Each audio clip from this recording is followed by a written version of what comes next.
Hello everyone, this is Mr. Will from Up to Vision with Mr. Will. Happy New Year 2023. I've been quite busy, so I've not been answering questions for quite some time, but since I have the time now, so I'll probably start answering some of the questions that I received. So this is an example. It's the questions from Hamzat. So typically I have these questions from my site, uptuition.id. Maybe I can quickly pull it up here. You can open my site.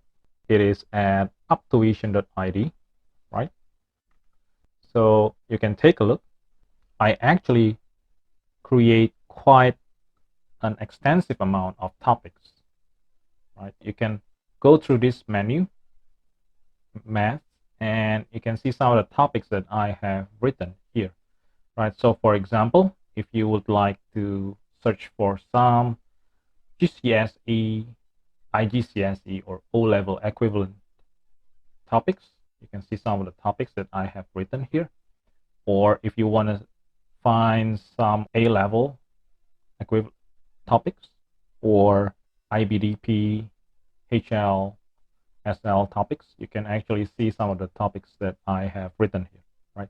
So for today, I'm gonna discuss on a questions that I received from this bearing and distance. It's a topic on trigonometry. So as you can see from here, I've written some of the concise notes you can use for your reference. And then these are example of questions from my students, right?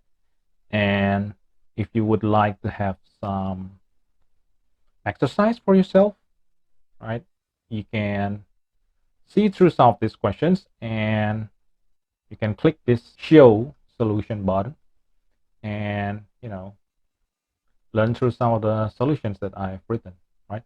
Okay, so I received these questions from the comment sections, right?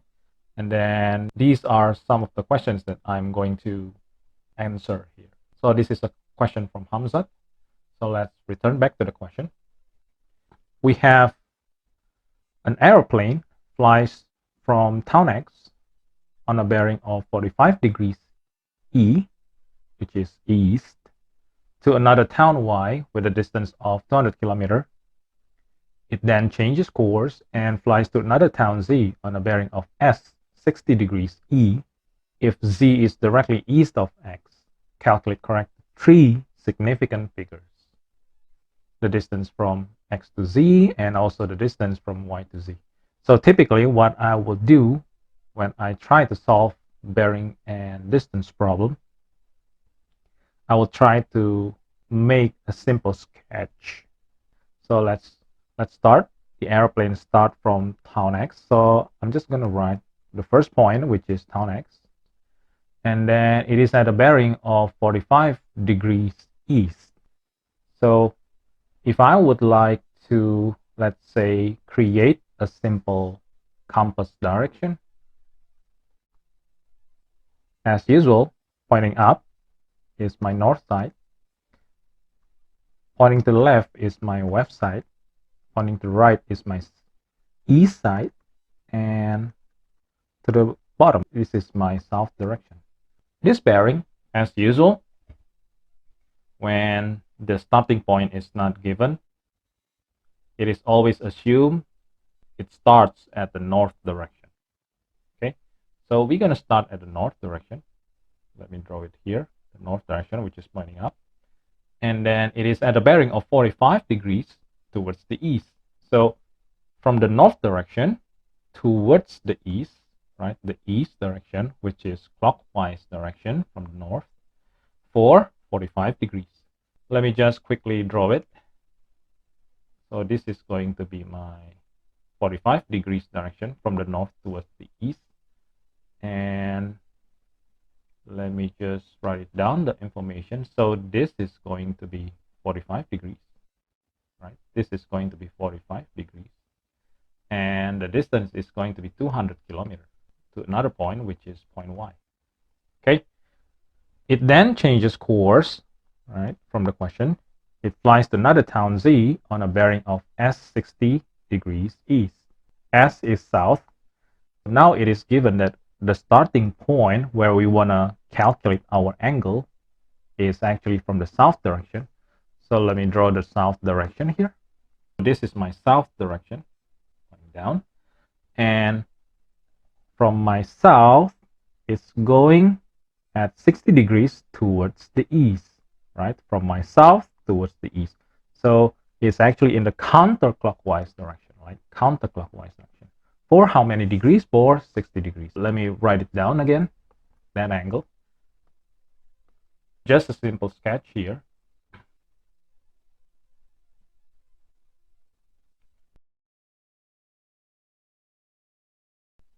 And the angle is at 60 degrees. So from my south, it's going to be 60 degrees.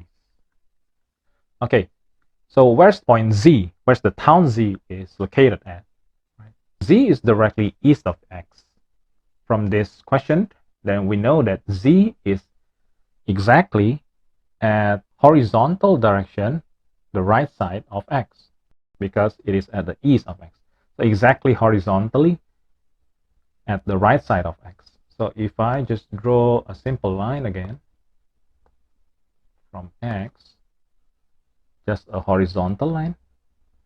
So this point where the X, we draw a horizontal line from the X and intersecting with this line at the 60 degrees bearing from the south of Y towards the east, that intersection point is going to be our point Z, right? Okay, so we have completed the sketch.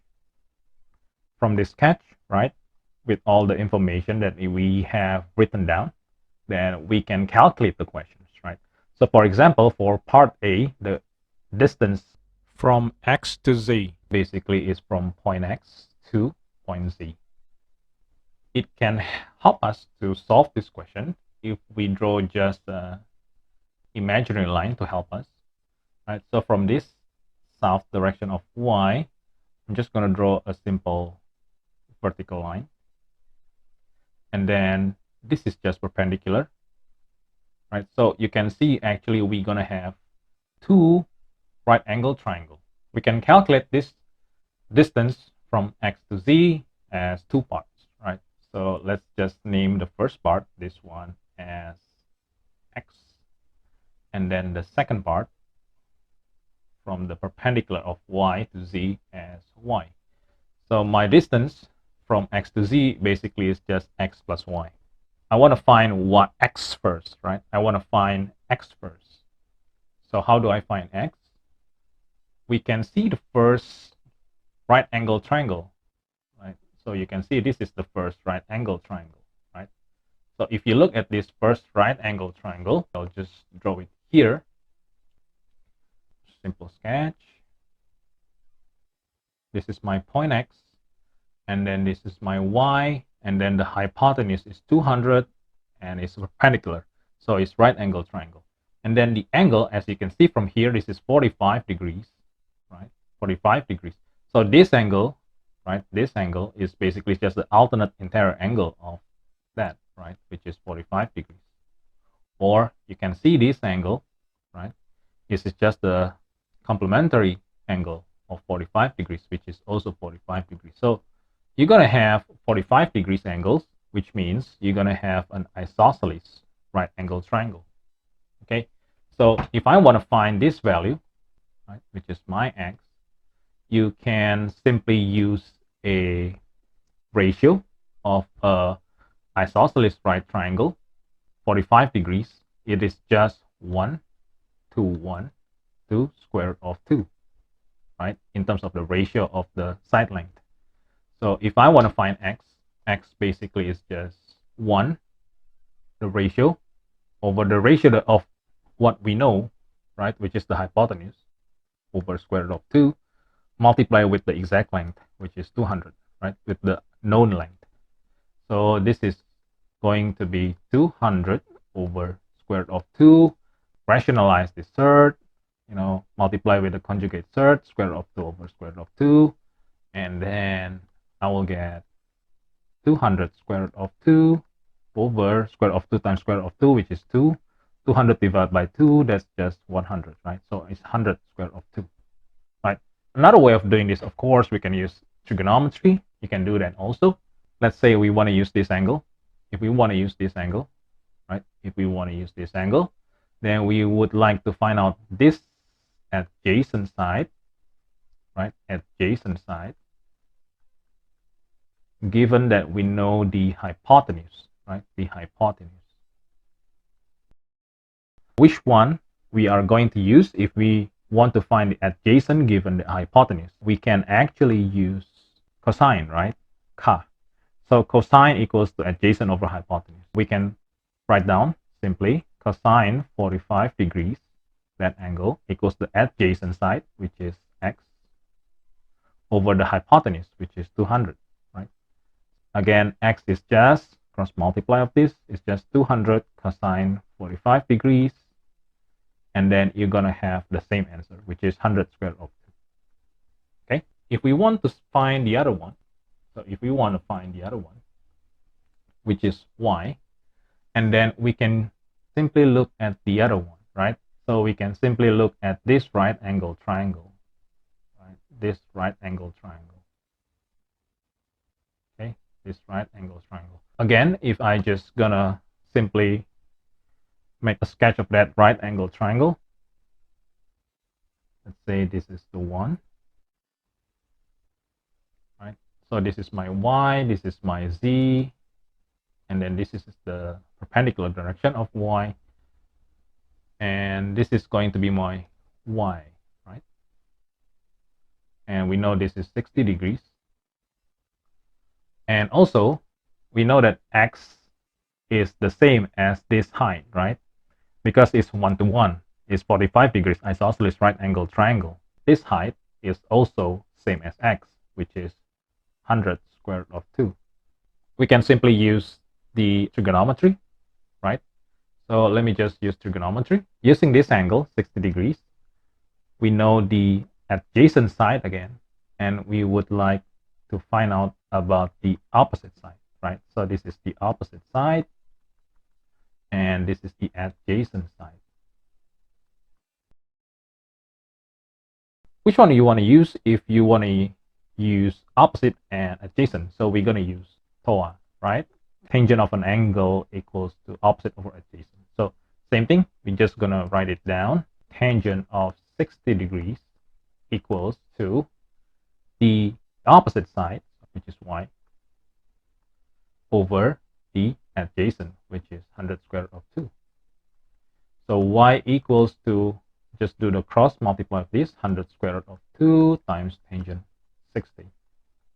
This actually equals to 100 square root of 6. Right?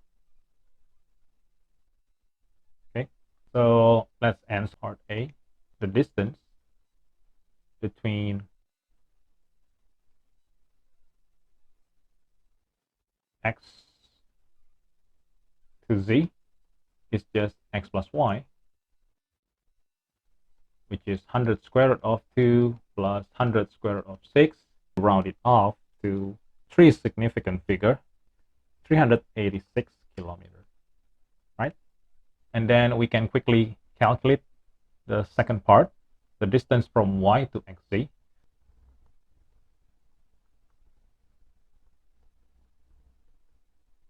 That means it's just, if you look at this simple sketch again, the distance from a point y to a line xz, right? So the distance of a point y, a point, to a line xz, that will be the perpendicular distance, right? Because perpendicular distance means it's the shortest distance from a point to a line.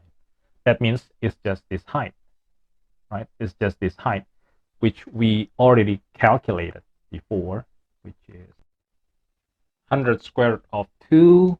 If we round it off to 3 significant figure, that's going to be 141 kilometers. Okay, yeah. So that's about it, about these questions. Until the next questions. So if you have any other questions, write it on the comment sections. not necessarily has to be the bearing and distance topic, but it can also be on the other topics. Then I will try whenever I have the time to solve it and post my solutions on my channel. So don't forget to like and subscribe. Look at my Instagram and Facebook accounts. I've posted a lot of solutions from the past year exam papers. Okay, stay healthy and be safe. Cheers.